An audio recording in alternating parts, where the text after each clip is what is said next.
Bonsoir à tous et bienvenue dans ce flash de 18 h. Catherine Samba-Panza a été reçue par la première dame Dominique Ouattara dans le cadre d'un prix. L'ancienne première dame de la Centrafrique a aussi échangé avec le vice-président. Nous y reviendrons largement à 20 h. Une plateforme numérique spécialement conçue pour répondre aux besoins d'information des femmes entrepreneurs a été lancée ce vendredi à l'Ivoire Golf Club. Plateforme lancée par le marché commun de l'Afrique orientale et australe, la CEDEAO et le ministère de la Femme, de la Famille et de l'Enfant.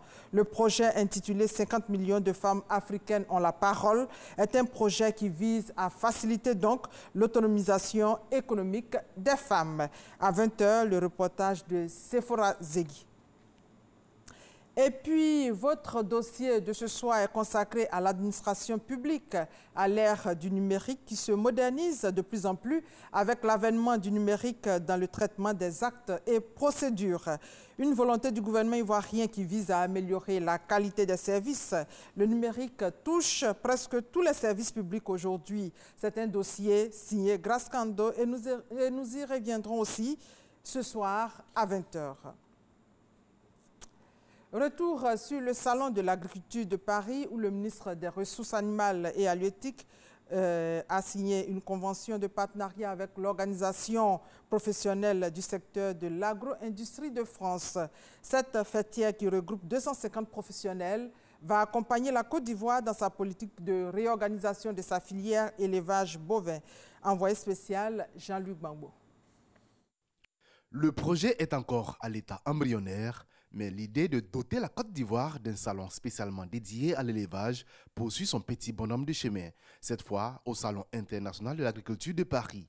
Le ministre Moussa Dosso y a rencontré les responsables du SPACE, le Salon international des productions animales de Rennes. Un accompagnement sur notre savoir-faire d'organisateur de salon par rapport à l'ambition qui est exprimée d'avoir un salon de l'élevage qui devrait avoir lieu tous les ans à Abidjan et en même temps attirer un certain nombre d'entreprises qui sont des partenaires du SPACE historiquement pour les faire venir à Abidjan et en montrant qu'il y a aussi un marché en plein développement. Les échanges menés à la faveur du Sahara 2019 à Abidjan se sont poursuivis ici à Paris.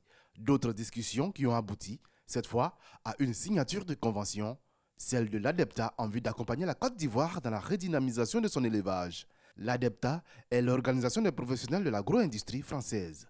Votre pays, comme d'autres pays africains, a fait le choix depuis plusieurs années du développement de l'agroalimentaire et des produits ivoiriens en disant qu'il faut qu'on arrête d'exporter de la matière première et d'importer des produits agroalimentaires qu'on est capable de fabriquer jusqu'au bout de la chaîne. Et nous, on est très heureux de participer à cette politique ivoirienne. Un accompagnement qui devrait permettre de réduire le déficit constaté dans la quasi-totalité de ces filières d'élevage. Je voudrais ici en tout cas me réjouir de la signature de cet accord qui va mettre à notre disposition des données.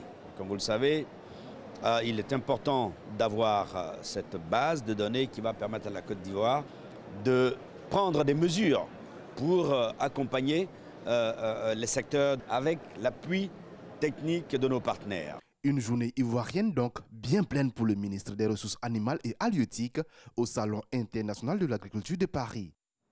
Hors de nos frontières, un cas de contamination au nouveau coronavirus a été confirmé hier à Lagos, la capitale économique du Nigeria.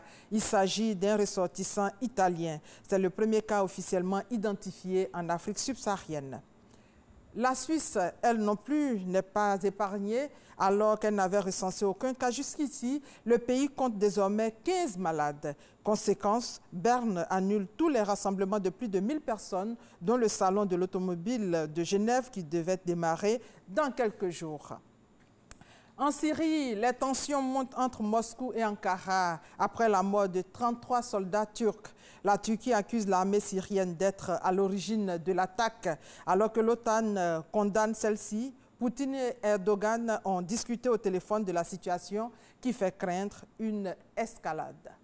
Et voilà, c'est la fin de ce flash. On se retrouve tout à l'heure à 20 h. Merci de votre fidélité.